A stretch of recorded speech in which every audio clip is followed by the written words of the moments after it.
Welcome. Today, we gather to listen to the Word of God. As we begin this Bible reading, may our hearts be open and our minds be ready to receive His message. Let us set aside our worries and focus on His truth, allowing His Word to guide and strengthen and bless us. May the Lord speak to us through these verses today.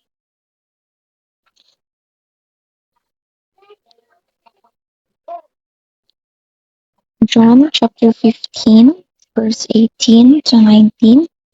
Kung kayo'y kinapupuotan ng sanlibutan, ay inyong talastas na ako muna ang kinapuotan bago kayo. Kung kayo'y taga-sanglibutan, ay ibigin ng sanglibutan ang kanyang sarili, ngunit sapagkat kayo hindi taga-sanglibutan, kung kayo'y hinirang o sa sanglibutan, kaya napupuot sa inyo ang sanglibutan. Luke chapter 6, verse 22.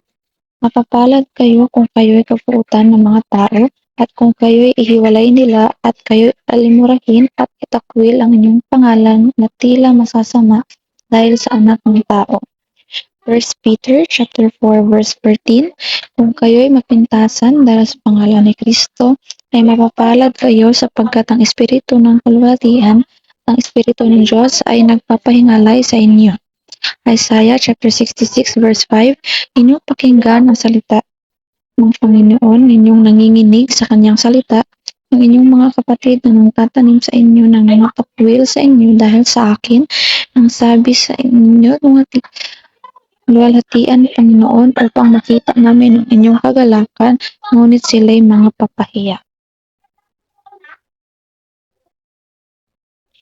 So, thank you for joining this Bible reading. May the Word of God remain in our hearts and guide us in our daily lives. Let us continue to walk in faith, trust His plans, and live according to His will. May His blessings be upon us. God bless you all.